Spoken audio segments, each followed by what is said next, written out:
Bienvenue dans votre rendez-vous éco. Aujourd'hui, nous allons vous parler d'un marché très particulier qui contribue au rayonnement de la France dans le monde entier, c'est le marché du luxe.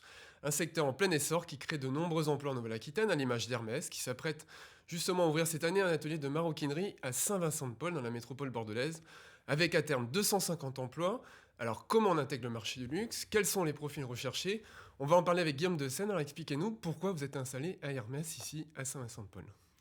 Alors, la maison Hermès est dans une dynamique de croissance forte, et notamment sur ses activités de maroquinerie, qui sont évidemment entièrement fabriquées en France. Et donc, nous sommes en ce moment sur plusieurs projets d'ouverture de nouveaux sites de production.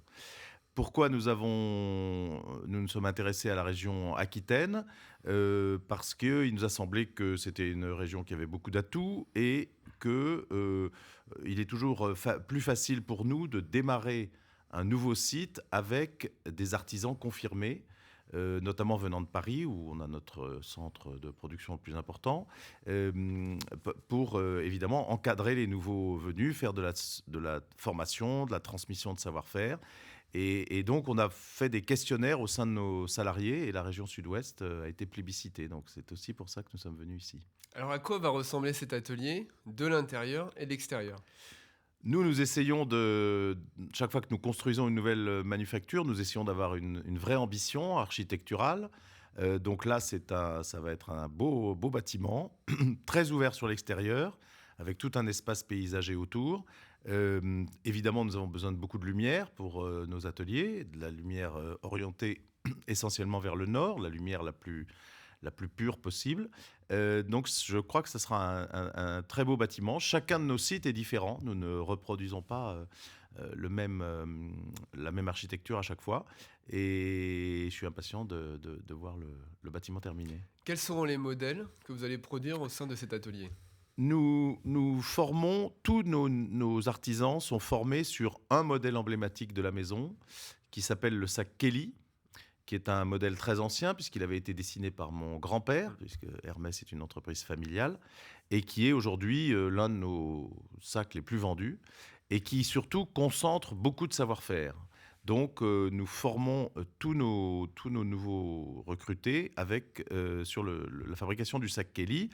Mais bien sûr, l'objectif et l'ambition que nous avons dans chacun de nos sites, c'est d'ajouter très rapidement de la polyvalence, puisque Hermès a une gamme très large, une collection très large, de plusieurs dizaines de modèles de sacs notamment.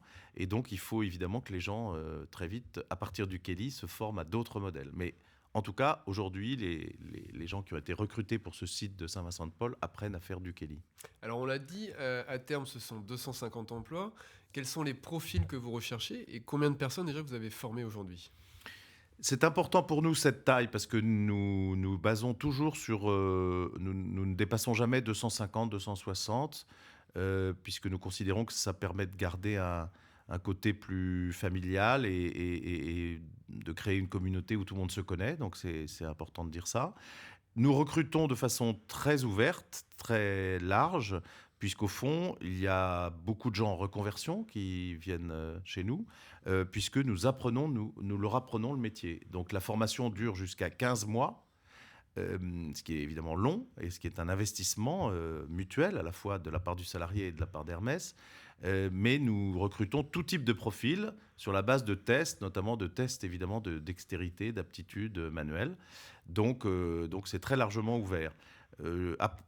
À ce jour, nous avons déjà à peu près presque 120 personnes sur place. En tout cas, pas dans le bâtiment qui est en construction, mais dans un atelier provisoire à Ambarès où se déroule la formation. Alors, vous êtes très impliqué dans le Made in France, vous êtes aussi très présent dans la région.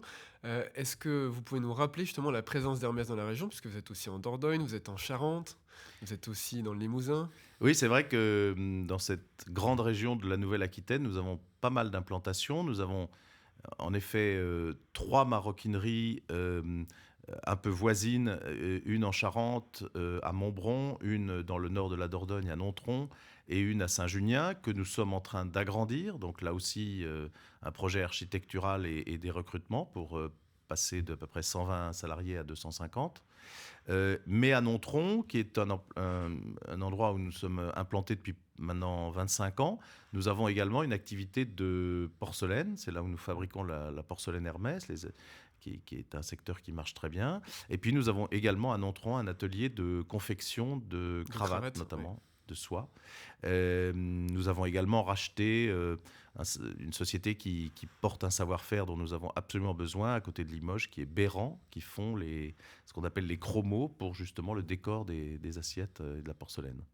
Alors on entend parler aussi du fait que Hermès pourrait créer un deuxième atelier après celui de Saint-Vincent-de-Paul en Gironde. Est-ce que ça fait effectivement partie de vos projets? Puis à quel horizon ça pourrait survenir? Alors c'est un peu tôt pour le dire. C'est vrai que nous essayons de raisonner avec une proximité de sites de maroquinerie pour un fonctionnement un peu plus collectif. Bon, là pour l'instant, on est déjà en train de construire et de lancer. Il faut déjà qu'on lance le site de Saint-Vincent-de-Paul, que ça se passe bien, que ça réponde à nos attentes. On verra par la suite si on va vers un deuxième site, mais c'est un peu tôt. Alors vous êtes également président du comité stratégique de filière mode et luxe. C'est un secteur qui recrute, qui se porte extrêmement bien en France et puis évidemment à l'étranger. Vous avez des ventes importantes. Quels sont là les profils que le secteur justement recherche? Alors nous avons lancé justement une campagne d'information sur les recrutements de cette filière. Donc mode et luxe, la filière inclut à la fois les activités autour du prêt-à-porter, autour de la confection textile, mais aussi la bijouterie, la joaillerie, la maroquinerie. C'est l'ensemble de ce périmètre qui est couvert par ce comité de filière. Et nous avons lancé une campagne qu'on peut découvrir sur les réseaux sociaux avec un site dédié qui s'appelle Savoir pour faire et qui met à la connaissance du public un certain nombre d'informations sur justement les emplois qui sont ouverts, les sites, les régions où il y a des recrutements, parce qu'en fait, nous quantifions nos besoins de l'ordre de 10 000 par an pour les 3 ou 4 prochaines années. Donc, Il y a peu de secteurs qui recrutent il y a autant. peu de secteurs qui recrutent autant. Et un petit peu comme Hermès, ce sont des métiers dans lesquels nous assurons beaucoup la formation en interne. Donc, c'est assez ouvert dans les recrutements parce que quelqu'un peut être formé au métier dans l'entreprise. Y compris, comme vous le disiez, sur des reconversions. Alors, y compris sur des reconversions, il faut dire que ce sont des emplois stables en général que nous proposons. Plutôt bien payés aussi. Voilà, des CDI. Et c'est des emplois où on acquiert vraiment un savoir-faire. Donc, quand on a une maîtrise d'un savoir-faire particulier, en effet, le salaire suit en général. Alors cette question s'adresse à vous en tant que président du comité stratégique de la filière mode et luxe. Au début des années 90, on entendait des experts qui disaient que le marché du luxe était sur le déclin, qu'il allait continuer à décliner de plus en plus. On voit aujourd'hui qu'il est de plus en plus fort. Comment vous expliquez ce succès? Je crois que c'est d'abord un atout de notre pays, parce que la France, évidemment, a une image très positive autour de l'art de vivre, autour des arts décoratifs, qui vient de loin, certaines des entreprises du secteur, dont Hermès d'ailleurs, sont des entreprises qui ont plus de 100 ans, ou voire plus. Donc il y a une vraie image de notre pays qui est portée par ce secteur. On pourrait dire que les Américains ont Hollywood et le cinéma, et nous avons le luxe. Et c'est vrai que la notoriété de nos très grandes marques, Chanel, Dior, Hermès, Vuitton, est très forte à travers le monde. Il n'y a aucun autre pays à avoir une telle notoriété dans ce secteur. À ce point-là, non. Alors l'Italie est aussi un pays sûr, qui a des marques fortes, mais la Mais pas au même France a niveau. vraiment un leadership aujourd'hui sur le secteur, c'est évident. Et nous avons profité de l'ouverture des frontières, d'un monde plus global, et puis de l'enrichissement d'un certain nombre de pays qui se sont mis à acheter les produits de nos marques. Et évidemment l'Asie en général, notamment, et la Chine en particulier. Et c'est vrai que c'est devenu un secteur clé de l'industrie française et de l'économie française, et un secteur exportateur, très fortement exportateur. C'est un savoir-faire artisanal ancestral, vous le disiez.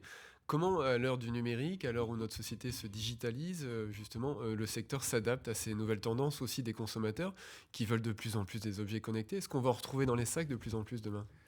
Je crois que c'est un secteur qui est très attentif à l'évolution des modes de vie, à l'évolution des habitudes des consommateurs. euh, on constate toutes les marques de ce secteur constatent que, évidemment, l'usage de la maroquinerie, notamment de portefeuille, porte-monnaie, est en train de changer complètement parce que dans certains pays, on ne paye plus avec de l'argent physique, enfin avec des espèces, et on ne paye même plus avec des cartes de crédit, puisqu'on paye avec son téléphone. Donc, il faut être sans cesse à l'affût de, en effet, les habitudes des consommateurs. C'est un secteur aussi qui a été très dynamique pour s'adapter au monde du digital. Nous vendons tous pratiquement sur Internet en parallèle de nos magasins et en cohérence avec notre réseau de magasins. Les marques du luxe sont très très actives, très présentes sur les réseaux sociaux. C'est parmi les marques qui ont le plus de followers.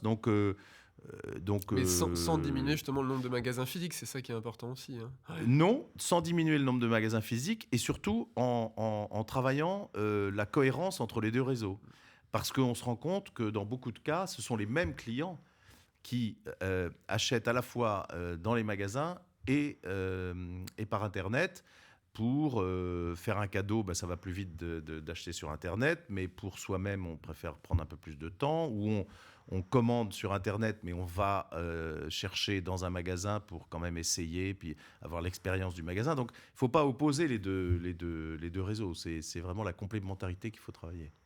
Comment vous voyez le secteur évoluer là, dans les toutes prochaines années? Écoutez, la dynamique pour l'instant est très forte. Bon, les résultats des entreprises de 2019 n'ont pas été communiqués, mais en tout cas, à mi-année, c'était une belle dynamique pour la plupart des marques françaises. Évidemment que c'est un secteur qui est sensible aux tensions commerciales. C'est un secteur qui est exportateur, comme je l'ai dit, à plus de 85%, donc qui a besoin d'un monde ouvert aux échanges. Mais globalement, nous continuons à penser qu'il y a une tendance qui est bonne pour cette activité. Alors pour vous, Hermès, vous êtes installé uniquement en France. Tous vos ateliers justement de fabrication sont situés en France. Vous êtes très attaché au territoire et d'ailleurs vous êtes président cette année en fait du jury des prix Néo-Aquitain qu'on remet à Sud-Ouest tous les ans des entreprises justement qu'on valorise. Et vous avez accepté justement d'être président de ce jury cette année, hein. Absolument, parce que c'est vrai que Hermès finalement a beaucoup d'implantations dans cette région. Et on m'a proposé de présider ce jury, que j'ai trouvé que c'était intéressant. Et on a eu une séance de... Alors, je ne vais pas divulguer le résultat, mais on a eu une séance passionnante où on a vu des dossiers vraiment remarquables de réussite, souvent très localisés, et pourtant qui arrivent à exporter, à être sur des technologies innovantes et à créer des emplois, ce qui est très important. Donc, c'était très passionnant. Ça vous rend optimiste pour l'avenir de l'économie française? Mais je crois que l'économie française va mieux. On ne dit pas assez qu'en 2019, pour la première fois depuis des années, il y a eu des créations nettes d'emplois dans l'industrie, ce qui n'était pas arrivé depuis, à mon avis, plus de 20 ans. Et ça, c'est plutôt une très bonne nouvelle. Le défi, après, justement, c'est d'attirer les jeunes vers ces métiers de l'industrie aussi. D'où la campagne que j'évoquais, la campagne de recrutement Savoir pour faire, parce que c'est vrai que ce sont des métiers qui ont sûrement pâti dans les années 80-90 de vagues de licenciements, notamment dans les métiers du textile, par exemple. C'est vrai que c'est des entreprises d'un secteur qui a beaucoup supprimé d'emplois. Et donc, il faut maintenant redonner de la visibilité aux opportunités qui existent. Oui, et puis là, l'avantage, c'est que vous les formez directement.